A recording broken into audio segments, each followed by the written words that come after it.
Assalamualaikum warahmatullahi wabarakatuh. Alhamdulillahilladzi anzalal Qur'an wa syarrafna bihifdzihi wa tilawati. Asyhadu an la ilaha illallah wal malikul dayan wa asyhadu anna Muhammadan abduhu wa rasuluhu khairul insan. Allahumma fasholli wa sallim ala sayyidina Muhammadin wa ala alihi wa ashabihi wa man tabi'ahu ila akhir zaman. Amma ba'du fa ya ayyuhal hadirun ittaqullaha la'allakum tuflihun. Qala Allah Ta'ala fi kitabihil aziz, a'udzu billahi minasyaitonir rajim. Bismillahirrahmanirrahim. Ya ayyuhalladzina amanu in tansurullaha yansurkum wa yutsabbit aqdamakum. Shadaqallahul adzim wa huwa asdaqul qairin.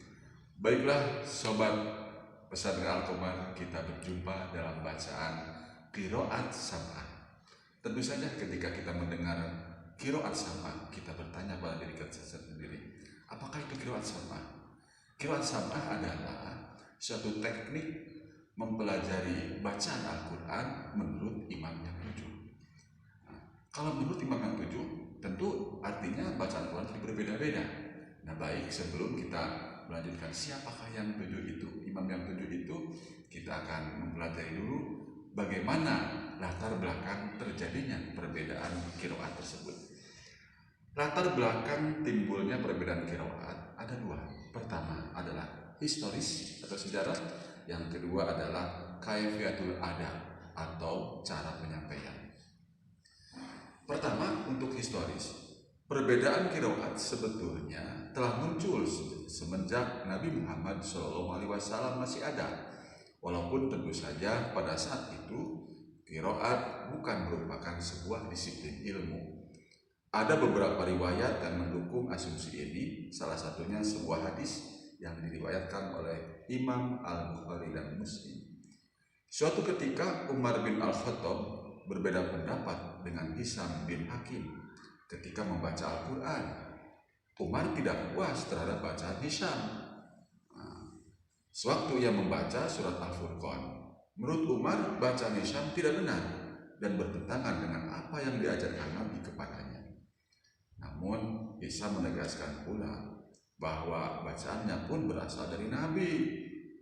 Seusai sholat, Hisam diajak menghadap Nabi seraya melaporkan peristiwa di atas.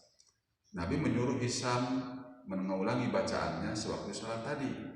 Setelah Hisam melakukannya, Nabi bersabda, hakada unzila inna hadal qur'ana unzila ala sab'ati ahrufin faqra'u ma tayassara minhu. Yang artinya, memang begitulah Al-Quran diturunkan. Sesungguhnya Al-Quran ini diturunkan dalam 7 huruf. Maka bacalah oleh kalian apa yang kalian anggap mudah dari yang 7 itu. Demikian.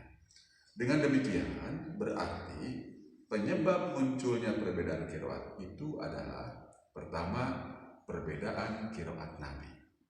Artinya, dalam mengajarkan Al-Quran kepada para sahabatnya, Nabi memakai beberapa versi qiraat. Misalnya, Nabi pernah membaca surah As-Sajdah ayat 17 sebagai berikut. Fala ta'lamu nafsum ma ukhfiya lahum min qurrati a'yun. Qiraat versi Mushaf Utsmani adalah fala ta'lamu nafsum ma ukhfiya lahum min qurrati a'yun.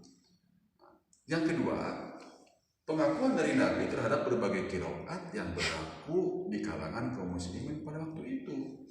Hal ini menyangkut dialek atau lahjah di antara mereka dalam mengucapkan kata-kata dalam Al-Quran.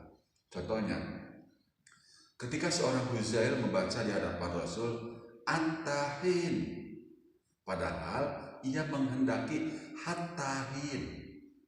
Rasul SAW pun membolehkannya, sebab memang begitulah orang Huzail mengucapkan dan menggunakannya.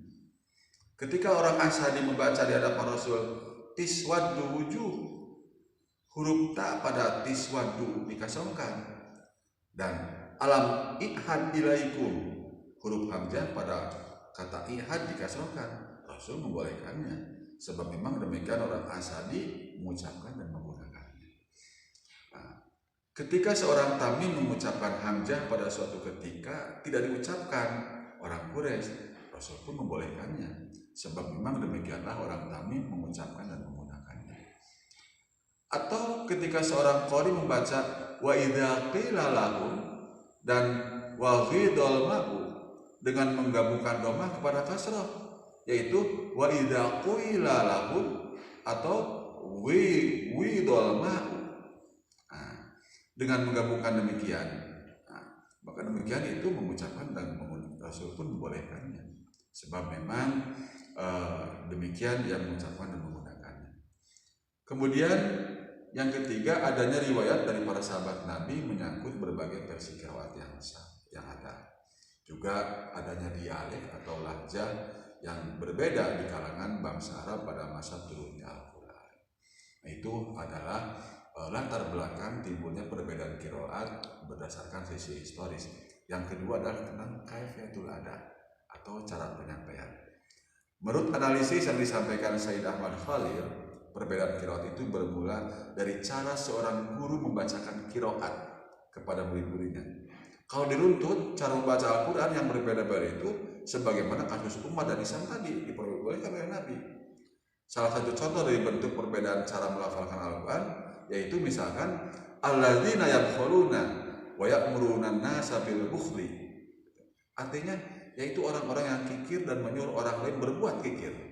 Kata al-bukhli ini yang berarti kikir di sini dapat dibaca patah, yaitu bil bahli. Dapat pula dibaca doma, yaitu bil bukhli. Nah, itu cara penyampaiannya. Nah, kemudian perlu teman-teman atau sahabat-sahabat pesantren Al-Qamar tahu tentang qiraat yang benar. Untuk membedakan qiraat mana yang benar dan mana yang salah, para ulama telah menetapkan beberapa syarat. Di antaranya, pertama, rosamnya sesuai dengan rosam salah satu mushaf Utsmani. Yang kedua, kaidahnya sesuai dengan kaidah Arabiah. Yang ketiga, sanadnya sahih walaupun diterima dari qori yang selain 7. Ibnu Asir Al-Jazari dalam kitabnya Munjidul Mukri mengganti syarat sahih sanadnya dalam ketetapan ini dengan mutawatirnya, karena Al-Quran hanyalah yang diterima dengan sanad yang mutawatir. Baik, terakhir baru pertanyaan tadi tentang siapa saja sih imam-imam yang 7 itu. Yang pertama adalah Imam Nafi dengan perawinya Qalun dan Waros. Mereka berasal dari Madinah. Kemudian yang kedua adalah Imam Ibnu Katsir dengan perawinya Al-Bazi dan Kumbul. Mereka berasal dari Mekah. Kemudian yang ketiga adalah Imam Abu Amr dengan perawinya Ad-Duri dan As-Susi. Mereka berasal dari Basrah. Kemudian yang keempat adalah Imam Ibnu Amir dengan perawi Hisam dan Ibnu Nahwan. Mereka berasal dari Syam atau Damaskus. Kemudian yang kelima adalah Imam Asim dengan perawinya Syu'bah dan Hafaz. Kemudian yang keenam Imam Hamzah dengan perawinya Khalaf dan Khalad. Dan ketujuh adalah Imam Al-Kasai dengan perawinya Abu Haris dan Duri Al-Kasai. Yang terakhir tiga ini sama berasal dari Kufah. Demikian tentang qiraat sab'ah. Wassalamualaikum warahmatullahi wabarakatuh.